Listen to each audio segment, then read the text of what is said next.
La République démocratique du Congo abrite 167 millions d'hectares de forêts, soit 60% de l'ensemble des forêts du bassin du Congo. Elle s'est engagée dès 2009 dans un processus RED+, pour limiter la dégradation de ces milieux et l'émission de carbone associée. Aujourd'hui, un portefeuille de programmes RED+, est en exécution dans le pays. D'une superficie de 12,6 millions d'hectares, la province du Mai-Ndombe est couverte à 65% par une forêt dense. Elle a été identifiée comme une province clé en termes d'enjeux RED+, du fait de sa proximité avec la ville de Kinshasa qui menace ses couverts forestiers de par la demande toujours croissante en bois énergie et en bois d'œuvre ainsi qu'en denrées alimentaires.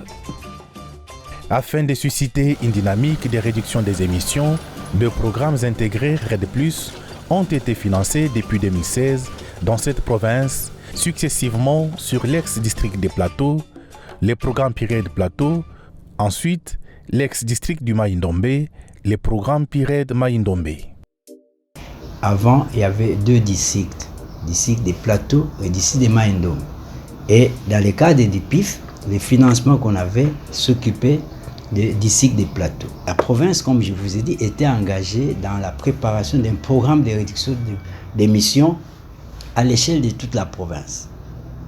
Donc, vous comprenez que et les PIF, composantes PIRED Plateau, et les programmes de réduction de Mai-Ndombe à l'échelle de la province poursuivaient les mêmes buts. Okay? C'était des programmes donc complémentaires.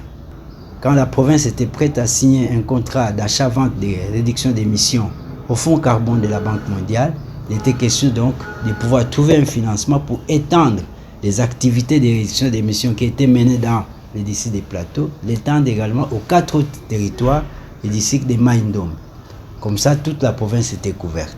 Voilà les liens qui existent et c'est comme cela que la Banque mondiale a appuyé le pays à obtenir un financement du Fonds national RED, financement de 30 millions de dollars pour justement étendre les activités des PIRED Plateau au district de Mai-Ndombe. Sous la supervision de la Banque mondiale, la première phase de ces programmes a bénéficié de 18 millions de dollars de la CAFI, Central African Forest Initiative, à travers le Fonds national RED. On a travaillé avec les communautés villageoises, les CLD, pour les amener à comprendre comment se gèrent leurs ressources naturelles et leur faire comprendre qu'ils peuvent peser sur l'avenir de ces ressources naturelles en s'impliquant dans des plans de gestion qui voient vers l'avenir. L'agriculture, principale activité de la population de la province, a été identifiée comme le principal moteur de la déforestation et de la dégradation des forêts. On a apporté des nouveautés agronomiques qui permettent aux cultivateurs d'augmenter leur rendement.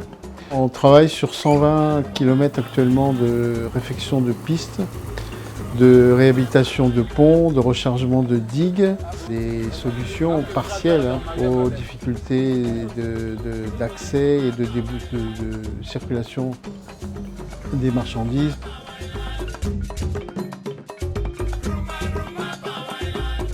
Il s'agit d'un projet multisectoriel dont l'objectif est l'amélioration des conditions de vie des populations à travers la réalisation d'activités permettant de réduire les émissions de gaz à effet de serre issues de la déforestation et de la dégradation des forêts. À ce jour, la gouvernance a été renforcée dans les 4 territoires, groupements et terroirs villageois dans lesquels le PIRED Mai-Ndombe est exécuté. Un accompagnement à l'aménagement du territoire a également été réalisé à ces différents niveaux. Plusieurs hectares de plantations agroforestières installées, des routes réhabilitées, des ponts construits et des digues rechargées. À cela s'ajoutent également des projets en faveur des peuples autochtones mis en œuvre. Les résultats de ces projets sont aujourd'hui palpables pour la population de la province. Sincèrement, la présence de PIRED a soulagé d'une façon, d'une manière ou d'une autre, la pauvreté de notre population. En ce moment ici, le Maïndom n'a qu'un seul projet, et c'est le projet PIRED. Donc, par rapport à sa présence, par rapport à ce qui a été déjà fait, ça a réellement apporté un développement. Les exemples sont légion.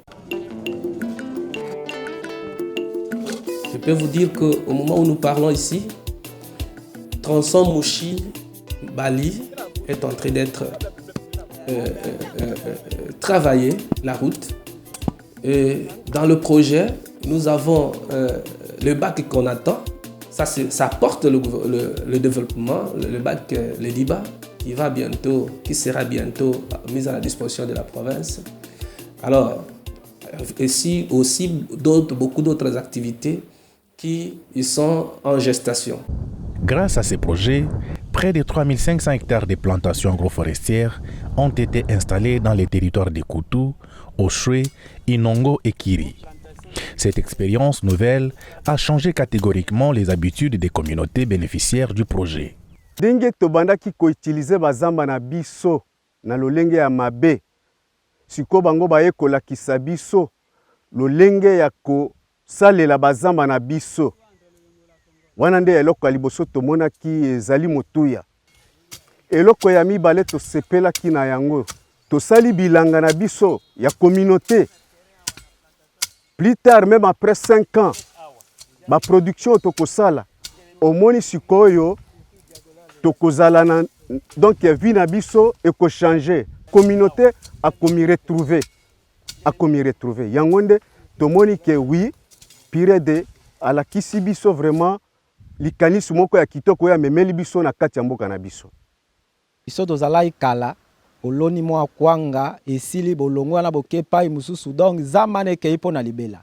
Bango nde bamemeli biso système ya agroforesterie sikoyo tokoma kolona na bakwanga na biso totie bakasi totie babiloko so tolie après bambula bakasi ekoli tozongeli wana donc tokoma osala misala kaka wana lie tokende ba musika kosala ba misala kaka pemeni ya mboka. Sur ces plantations poussent ensemble les acacias, les maniocs, les maïs et d'autres produits agricoles de première nécessité. Tozwaki biloko ya kolona mbila, cacao, cola, un peu bananier.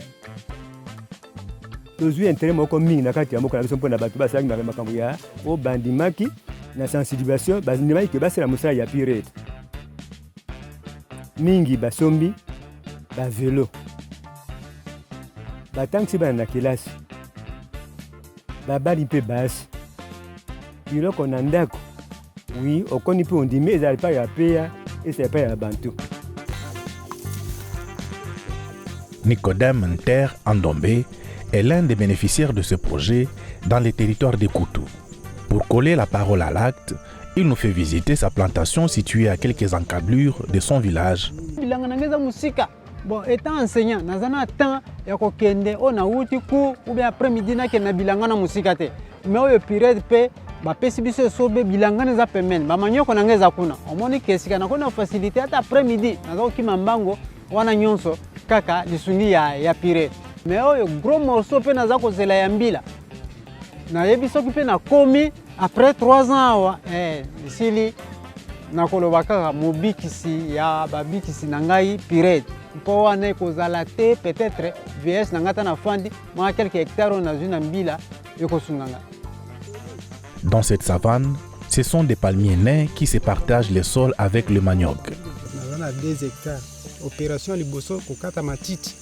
Alors deuxième opération, ndé tozori ko sa ba bit potolona ba manioc wana. Nicodème n'est pas le seul à détenir les bons souvenirs de ce projet. Grâce au paiement pour services environnementaux, Joséphine Munduku a vu le quotidien de son ménage se transformer. Izalaki mwa mbongo ya bien, ya mingi. Ndambo ya mbongo, topesaki ke esunga bana mpo basilisa année 5 badérange ou bien babengana bana na classe. Longola yango tosomba mpe bazamba. Toza na 4 hectares na biso tosombi ata piredi nini musala esuki mais toko bénéficier nango biso moko sans que tobimisa mbongo o biso toza na kati ya ndako. Longola yango tosombaki mpe télévision na antenne parabolique.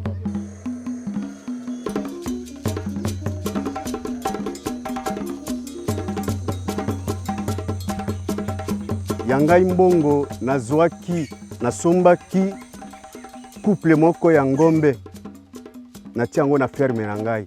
Batu babandaki komona neti pe tosala baventure lokola tobandaki koya na bazamba totiki bandako na biso batu babandaki koseka biso metango baye komona mbongo wana baye kopesa biso na kanisi siko motu nyonso azwi posa.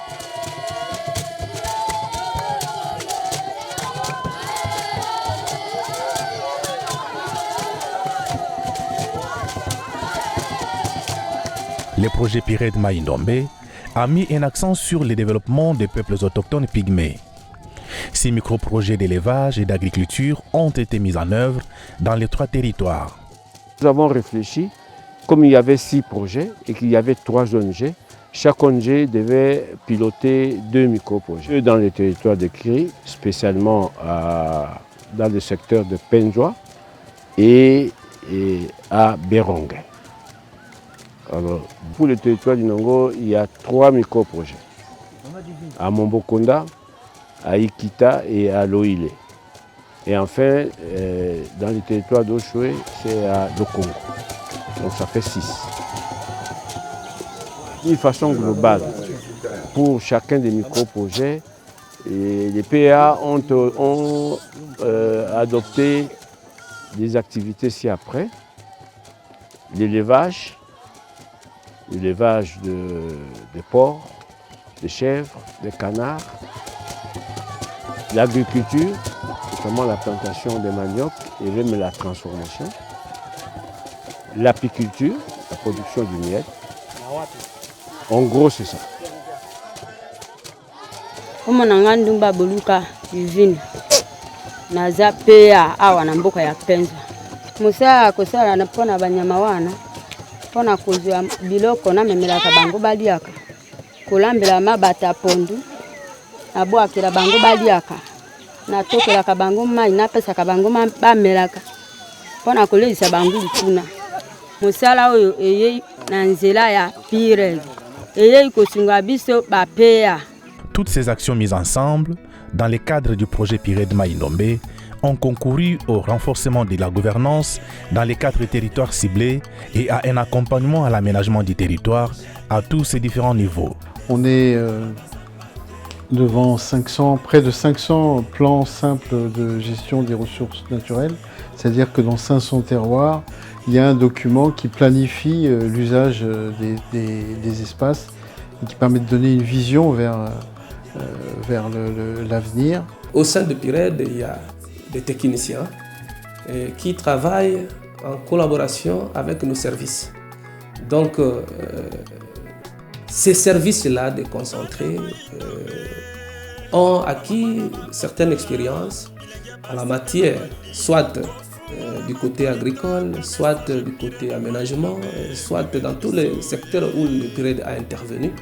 Il y aura cette continuité. Le gouvernement provincial va s'atteler à garder le cap. Cela veut dire que là où le PIRED s'arrêtera, avec nos services, nous allons continuer l'élan de ces développements parce qu'ils ont acquis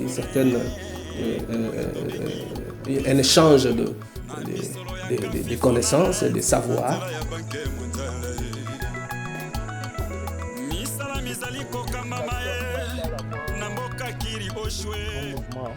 Il y a tout lieu de croire qu'après le projet, il y a des phénomènes d'auto-entretien, c'est-à-dire que les gens vont eux-mêmes continuer. Bon, il y a également, ils pourront bénéficier du recours aux services techniques et aux CARG qu'on a assez largement impliqués dans toutes nos actions pour que justement, à la fin du projet, ils puissent eux être là et continuer à faire les animations, continuer à accompagner les bénéficiaires dans les parcours techniques et agronomiques qui vont changer un peu leur façon de traiter le milieu, quoi. Le succès de ces projets est également lié à l'engagement et la détermination du personnel sur terrain. Malgré les difficultés, les équipes sont parvenues à relever le défi. Et je dois dire que je tire mon chapeau à ces équipes qui ont eu à affronter des conditions géographiques assez complexes. Les accès et la circulation dans le Maïndombe ne sont pas faciles. Et je suis assez content aussi qu'ils ont réussi à surmonter les difficultés d'approche des villageois qui venaient des fois, pour une première fois, se confronter à un projet avec des fois des approches qui sont un peu lointaines. Mais après les méfiances, après les discussions, après les séances de sensibilisation, finalement, je pense qu'on peut les remercier d'avoir su surmonter et montrer l'exemple. Moi, je crois beaucoup à la valeur d'exemple. Le projet Pired Maïndombe a ainsi obtenu des résultats encourageants dans la lutte contre la déforestation en RDC. Il a permis de proposer des solutions alternatives tout en améliorant leurs revenus. Pired en tout cas na remercié makasi na musala na tango bazolo bake Pired a yesusu pour la deuxième ou troisième fois tozanga te faut tozala na kati ya bato baondima osala na musala Pired. Aujourd'hui, on est assez fiers de prétendre que près de 35% des bénéficiaires des actions du projet, notamment dans les plantations, ce sont des femmes. 35%, c'est un taux qui est très encourageant. La première phase du projet étant arrivée à terme, il est attendu le financement de la deuxième phase pour poursuivre les activités. Le projet Pired Maïndombe a ainsi obtenu des résultats encourageants dans la lutte contre la déforestation en RDC. Le projet Pired Maïndombe a mis en place des actions concrètes de terrain susceptibles de réduire la déforestation et la dégradation des forêts grâce notamment au plan de gestion des ressources par terroir, à des entretiens des routes pour améliorer les débouchés, à des plantations d'arbres et ressources en savane ou en jachère, ou l'appui aux populations vulnérables qui sont les peuples autochtones et les femmes. Ces exemples montrent qu'un développement local est possible avec les contributions des villageois tout en concourant à réduire la déforestation et la dégradation des forêts. Il est donc nécessaire de poursuivre ces appuis pour pouvoir accompagner les populations tout au long du premier cycle productif des investissements.